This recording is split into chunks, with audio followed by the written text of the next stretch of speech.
It's your boy D1, man. Everybody wanna know what you mean when you say God and girls. Check it. If it ain't about God, it's about these girls. Yeah. If it ain't about God, it's about these girls. Yeah. Everybody know they rule the world. Yeah. Everybody know God and girls. If it ain't about God, it's about these girls. I'm just gonna keep it real. Everything revolves around them in this world. Let's keep it real. I done had some girls I love so much with the thought that they were God, but they broke my heart. God ain't no heartbreaker, so they were frauds. God gave us life, but life was boring, so He gave us girls. Without a doubt, His best creation. Now they rule the world. A lot of girls say God said I'm their husband, and no disrespect, but none of y'all heard that from God. Go get your hearing checked. I think I'm ready for a girl, but I can't lie, it's been hard. Why is temptation everywhere? What's the reasoning, God? A lot of lovely ladies really lonely, I'm seeing them, God. A lot of people lost in your direction, I'm leading them, God. If it ain't about God, it's about these girls. If it ain't about God, it's about these girls. If it ain't about God, it's about these girls. They rule the world. They rule the world. If it ain't about God, it's about these girls, man. God and girls, they rule the world, man. I thank God. It's all love. God and girls.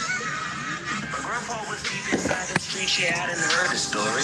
Then he found his girl, yeah, that's my grandma, and he rose to glory. As I write this verse, yeah, they've been married for 66 years, and they're still in love. Hi. How are you? Good. How are you? I'm doing well. Thank you so much for letting me talk to you and for accommodating me. No problem. Thank you for being so willing to talk to Girl Talk University for a little bit. Everybody is very excited on the staff, and all of our fans have been waiting to hear from some of the candidates. So I can't wait to get into the discussion. How's your Sunday going so far? Going really well. I actually spent most of the day writing thank you cards to my donors. I was a little behind on that, so I was. How is that going? How do you keep up with all of that? Well, you do it on Sundays. That's what you do. So In when do between you? watching, doing events, and I kind of cheated, I guess, because I was watching the caucus brunch while I was writing out cards. So I was trying to kill two birds with one stone there. Okay. Well, that's good to hear. Well, I don't want to take up too much of your time on your rest. Thank Can you I for see your shirt? Is that an RBG sweater? RB. Well, Because all I could see was the crown. yeah. Oh, okay. You know what? I'm gonna switch my. I think my internet may be kind of cutting in and out. Let me see if I need to switch it to a different. No, I guess it's okay. You can hear me, right? Everything sounds good over here. Okay. Yeah, I just But wanted to make sure on my end it was okay. we want to get the Ginsburg one. Oh, okay. So, yeah. Well, let's get right into it. First of all, I want to make sure I am pronouncing your name correctly. Judge Amparo Guerra. Wow, perfect. Okay. Wonderful. Okay. Tell me a little bit about your current role as judge because um, honestly, and now I've been practicing attorney for about a year now, I really didn't understand how impactful the role of judge was until recently. And I think a lot of people who aren't in that space every day don't understand how important of a role you have is. So could you just tell me a little bit about your current role and all that entails? Sure. So the role I have now, I'm an associate municipal judge for the city of Houston with the municipal court. And I was appointed to that position last year in 2019, but I had actually previously served in that position from 2005 to 2010. And at that time, when I was first appointed in 2005, I was the youngest sitting judge on the court because I was only 28 when I was originally appointed. So the municipal court handles basically a lot of traffic ticket violations, and then also certain, sort of lower misdemeanors, basically a lot of citation offenses. So, and also ordinance violations. So like a health code violation. So this city laws, if you will, in the municipal courts. So as you can imagine, most of the litigants who go to that court are usually pro se, right? They don't have attorneys. And so oftentimes they're very unfamiliar with the process and what the consequences of the process are. And so as a judge, of course, you're not stepping in as an attorney, so you can't advocate. Right. But what I do try to do, I speak Spanish fluently. I speak a couple more languages, but not fluently, so not enough to explain anything legal in those languages. But one of the things that I really enjoy about that work is the ability to make sure that the litigants who come before the court have a good understanding of what's happening. Because you could ask them, okay, do you want to plead guilty or not guilty?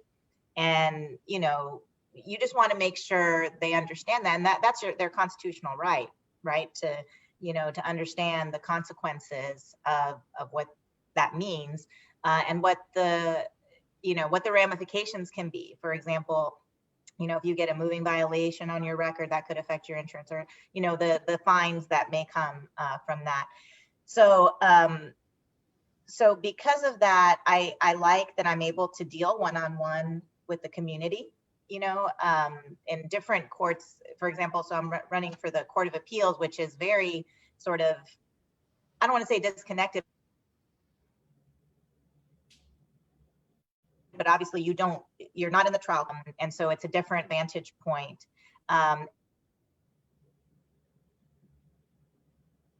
And that's one of the reasons why I think it's to have done trial work and to know what it's like to represent actual people, and understand that these are people's lives, their livelihoods, their freedoms that are at stake.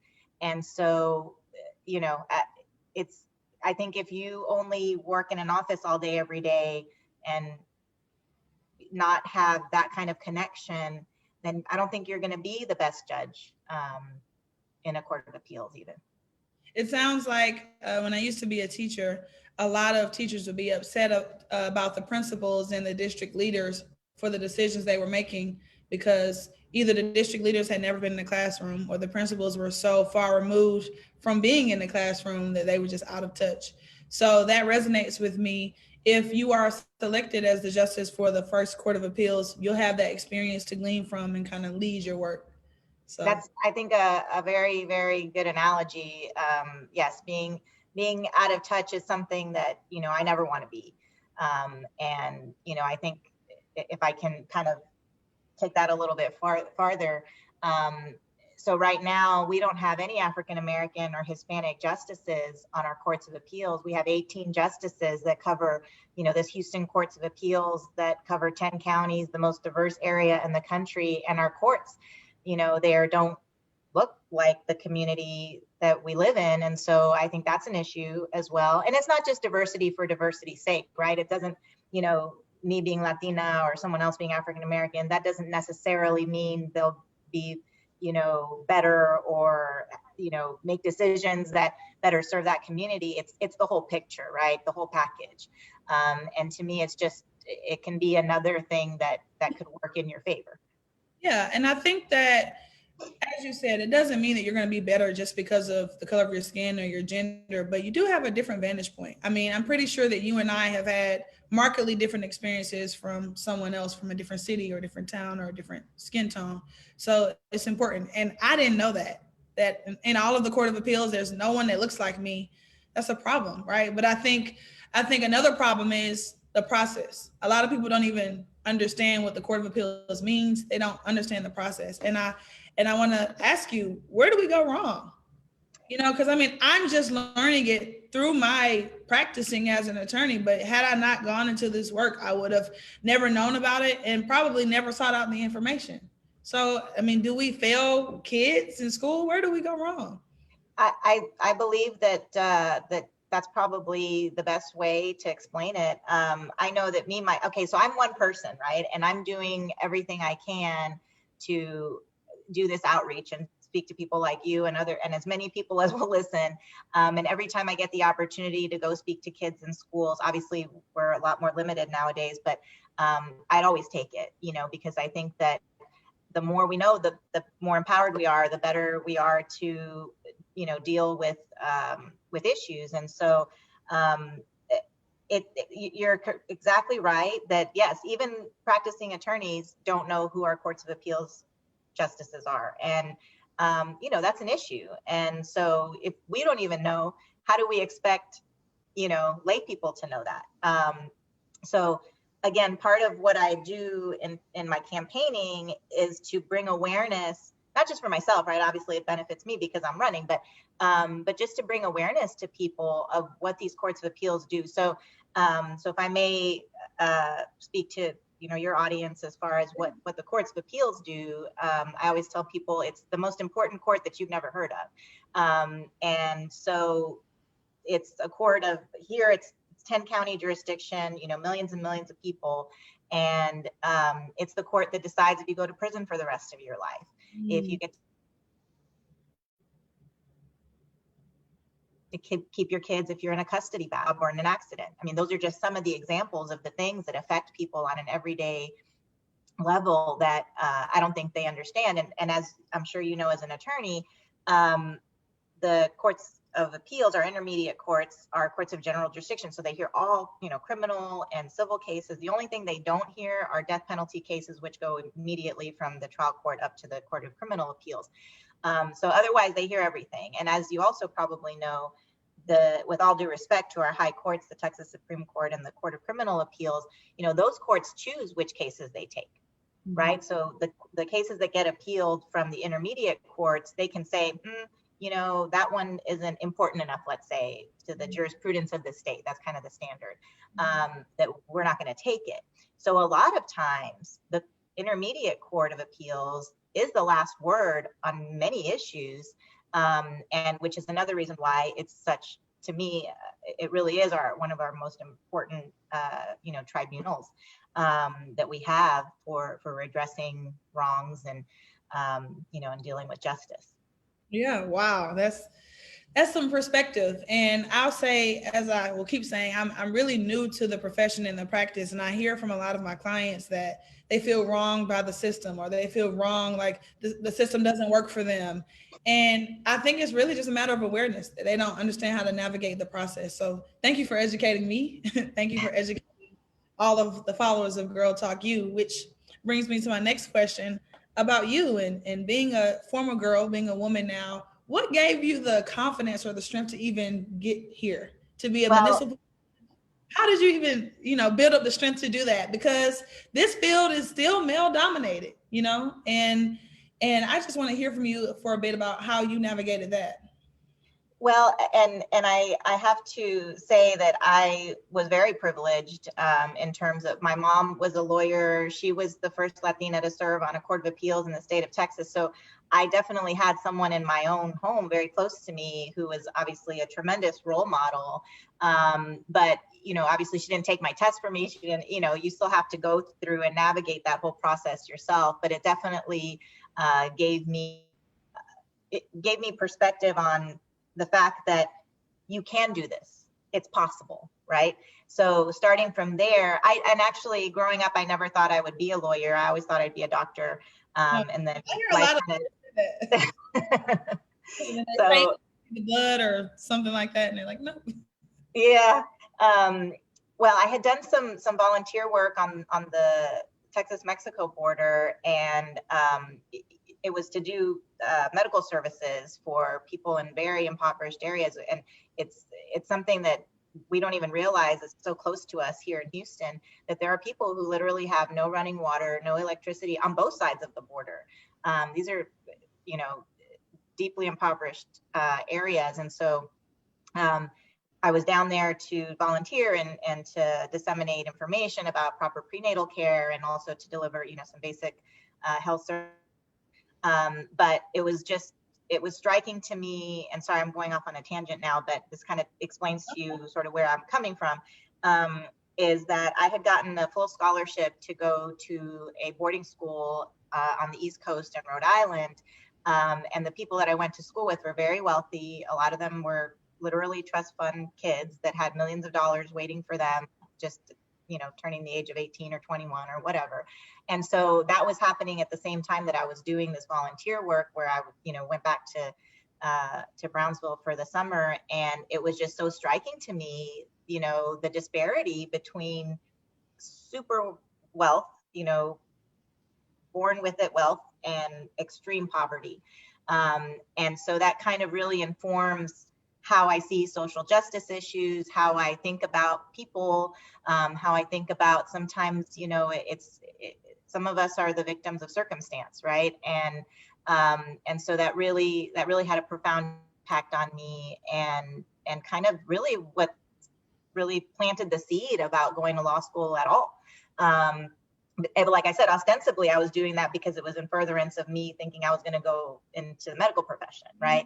So it's just funny how life kind of takes its turns. But no, I think you're very, very correct. The law practice that I've had has both been on the civil side, and, you know, I'm, you know, 9 times out of 10, the only woman, for sure the only person of color, for sure the only woman of color, you know, in any room, anytime, whether it's my own team of lawyers or the lawyers on the other side of a case. And so I can say that while there is definitely, it is a male dominated profession. And actually, I think we're kind of going backwards in a way. I know that Latinas, we make up less than 1% of the lawyers, I think, licensed in Texas. So, and I think it might have even been a little bit higher previously. So it's kind of sad, actually. But that goes back to kind of what we were saying before about it starts very early. You know, we gotta instill in kids, they have to stay in school. You know, that's the most important thing. That's your way out. And that's your way to opportunity. And, you know, we have to show them that there are role models, that there are people who look like them, who've done it. And if you don't have somebody close to you, how would you know? Like in my case, I had my mom, but if I didn't have her, how would I have really known that?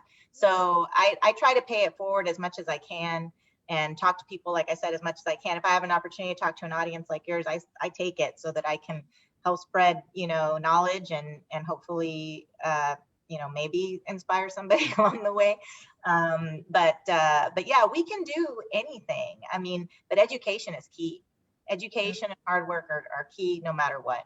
And there's no question that we're all capable, right? It's just, you know, enlightening people to the possibilities. Thank you. That you're my kindred spirit right now, because you're saying a lot of things that made me want to start Girl Talk You.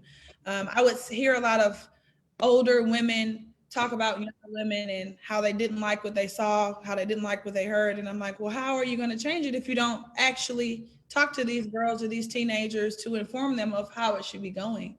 And in terms of the girls and women we've interacted with, they're beautiful and they're smart and they're funny, but a lot of them just lack confidence. And I know, to get to your point, regardless of, you know, your mom and how she paved the way for you, you had to have your own sense of self, and you had to have a lot of self-confidence to be able to do this. Even now, you're taking the next step, right? And that's one thing that saddens me about a lot of the girls I've interacted with. They just lack this confidence. What can we do for them? Like, what can we say to them to change that? You know, so I have 2 daughters and a son, and they're young. I have an 11-year-old, 6-year-old daughter, and then a 4-year-old son. And my goodness, you know, kids, they teach you way more than we teach them as far as life and how to be a good person, you know. And one thing I think that is crucial is that we have to get to them as soon as possible, because what they need is positive reinforcement, that they are beautiful, that they are smart, that they are worthy, that they are of value. And that's how I think it gets instilled, you know, and hopefully their parents, you know, are doing that, or their moms. And my mom was a single mom, and You know, you hope that they have that at home, but, you know, frankly, you know, a lot of people of color, they're working 2-3 jobs.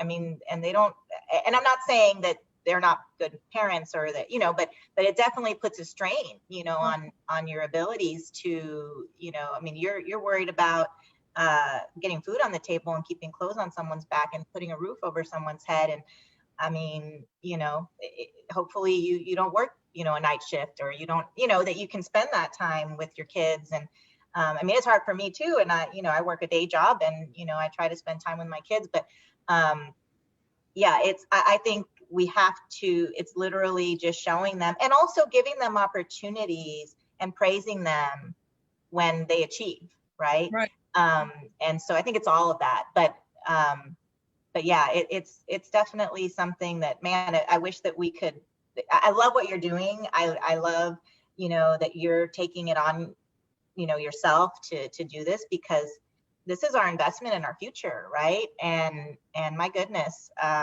it's in our hands to make it better. You're right. It is. It really is. I do want to give you the opportunity to talk about your new role, Perfectly, in November, and some of the things that voters can look for if they vote for you or cast a vote for you. Sure. So, you know, so we're kind of constrained as judges and as judicial candidates. I mean, obviously, I can't promise you I would rule any particular way in any particular case. And but what I can tell you is that, you know, and I say this often, that obviously every case turns on its own facts and is based on the law, or, you know, whatever statutes or case law that apply. But judges are not robots, right? And if you could just feed facts and law into a computer and spit out the same result, what would we need people for? And especially a multi-member court like a court of appeals. So every time the case goes up to the court of appeals, it's 3 justices, you know, who review that case. And so the people who are there matter. And so I can tell you that I'm a person of integrity. I'm a hard worker, and, you know, I try to do the most fair thing possible in all cases, no matter who is, you know, who the party is, whether it's the government or it's, you know, an individual or a corporation. And I can tell you that, you know, I've represented everybody from individuals and families all the way through the largest corporations in the world.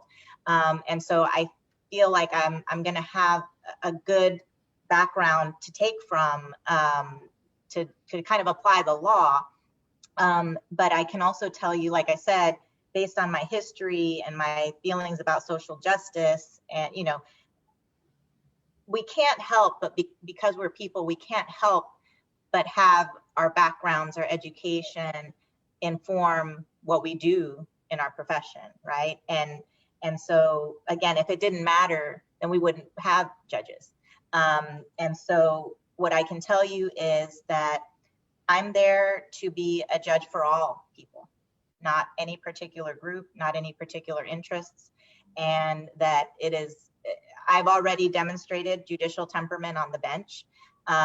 You know, I've had people come before me who, you know, whether I did the thing that they wanted me to do or not, I want them to feel like it was a fair process, right, and that they had their say, and that they had their day in court, and that they didn't feel stifled in any way. And I want to take that to the Court of Appeals, you know, to a place where the impact, you know, can be even greater, and to deliver that same sort of justice and fairness, and total impartiality, you know, kind of a new level. Yeah.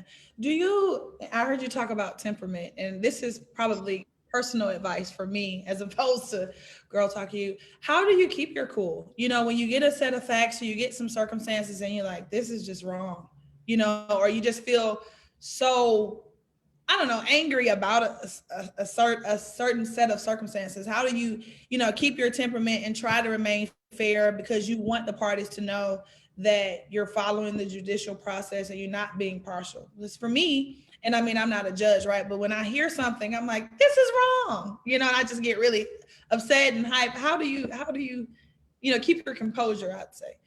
Well, and so I still practice law. So I obviously have my advocate hat and I have my judge hat, right? And you as an advocate, that's good that you're passionate, right? And you want to be a zealous advocate for your clients. It is different, you know, as a judge, I put on that black robe, and I am that. I am justice to the people who are in front of me, and I take that very seriously, obviously. It does, maybe it comes more naturally to some people than others. You know, I've had some practice at it now. And I can't tell you that I never have personal reactions to things internally, but it's, you know, one of our challenges is to not show that outwardly, right? And not act on it at all, you know. But it's not just, I'm still human, and that's kind of the whole point, right? Is yes, I do get affected. I do have, you know, feelings about things. However, I have to separate, you know, my personal feelings, my personal thoughts, my personal reactions from what I'm doing as a judge, because otherwise I'm not doing my job. I'm not, you know, I swear an oath, you know, to uphold the law and the Constitution, but you're exactly right that sometimes it's harder than others. There are definitely times where things do affect you. And I mean, for example, even in my law practice, just recently, I was taking a deposition. This was, I guess, pre-COVID, and there's an attorney on the other side who has a very, you know, very not so pleasant demeanor, if you will, and yells and screams and makes accusations and does all those kinds of things. And I've dealt with this person before, and so, you know, before I had gone, my husband, I had told my husband, oh, I have, you know, another deposition with this lawyer. And he says, well, he says, you know what, if that lawyer, you know, gives you a hard time again, you should just laugh to yourself that person lets themselves get so worked up, right? And I thought that was good advice. And so anyway, we have the deposition, and that person, you know, was very animated and emotional, and, you know, not crying, but just very loud and antagonistic. And then after we were done and that lawyer left, I was sitting there packing up my things with the court reporter, and the court reporter said, wow, that lawyer must really not like you. And I said, oh no, that's just their personality.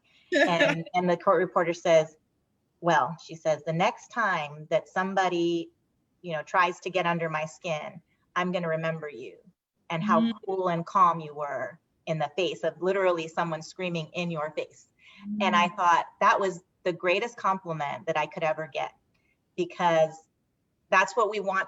That's how we want to be, right? I mean, we want, when we're in our professional setting, we have to control ourselves. And it's not to say that I don't have feelings or that I wasn't advocating for my client or doing my job to the best of my ability, but you know, that's our challenge. And it is a challenge, I'll tell you, to keep it all, and you know, in a different setting, you can sort of vent and let that steam out or whatever. But yeah, that's the charge of being, you know, of being a judge. Thank you for that, because I mean, I've been told that sometimes I should go off, and I don't too, in particular clients, but that was good advice to kind of just remain professional and remember to not let people get under your skin. That's good. So we have time for one more question. And to me, this is the most important question.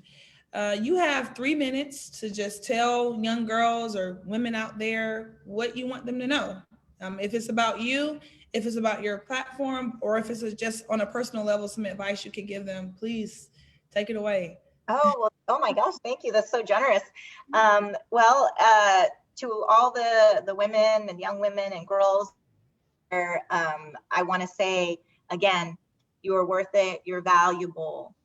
Just because you're a human being, we are all valuable. We all have dignity.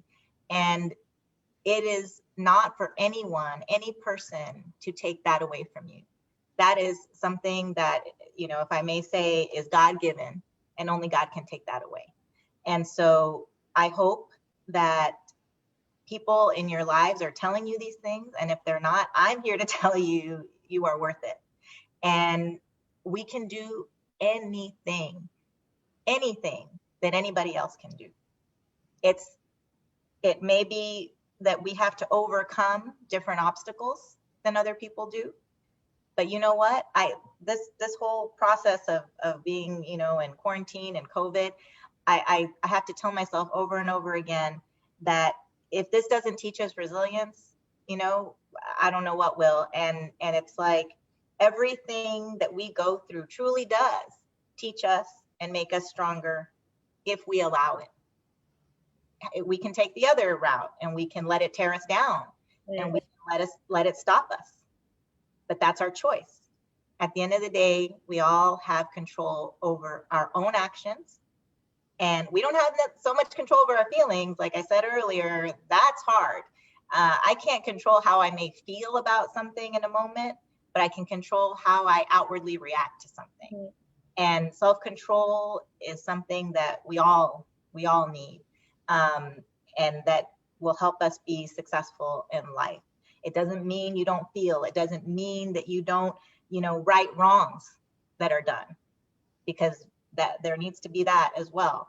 But we have to do it in a way that's thoughtful and that is nonviolent, and peaceful, because I feel like that's, you know, how we raise our voices. Voting. Oh my gosh, I can't emphasize enough. If you want to change something, you have to vote. That's the best way to affect change in our government, in our courts, is voting. It is so sad that we have, you know, so many people who don't vote, and millions of people who don't vote, who don't register. By the way, you must check, even if you believe in your heart of hearts that you are registered, you voted in the election, there is no possibility that you're not registered. You must go, because I've been hearing stories of people getting, you know, taken off of the rolls. You have to check immediately, because tomorrow is the last day to register. And if you need to re-register or do something like that, you need to do it tomorrow. I hope that you vote for me. I'm a Democratic nominee for the First Court of Appeals, place 5. I'm running with an incredible slate of the most diverse appellate judicial candidates that we've ever had. And you need to vote from the top to the bottom. We don't have straight ticket. We have to take the time. If you're going to take the time to vote, which you have to, you must, vote the entire ballot. Vote the whole ballot. I would tell you, vote Democrat from top to bottom, but more than anything, vote. Vote, vote, vote.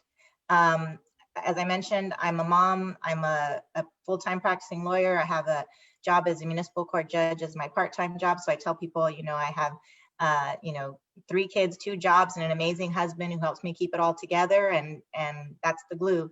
It can be done. We can do it all. It's not that it's not a challenge, but we can do it. And yeah, I am open to, I love when people reach out to me. I always have time for people to, you know, be a mentor if I can give any advice. I always learn from those experiences. Like I said, having children to me teaches me a lot. At your office. Don't say you didn't give me the invitation. Oh, no, for sure. Definitely. No, always. And so you can go to my website, amparoforjustice.com. Same for my Facebook, Amparo for Justice, and my Instagram. Reach out to me. You know, if you're feeling sad or lonely, you know, we're in these weird times, and sometimes we all just need, you know, a little pep talk. It's true. It's true. It's been a pleasure, Judge. I really, really appreciate you. All of my staff at Girl Talk U is just raving over you already. So thank you for the time. I'll definitely be sharing your website on the platforms as well. And I'll be sending you this video if you care to look back at it. It's just been I would love that. Thank you so much for the opportunity. Please keep up what you're doing. I'm sorry, what'd you say? Oh, I said, please keep it up. Keep doing what you're doing. Please. It's you probably impact so many people that you don't even realize. Maybe so.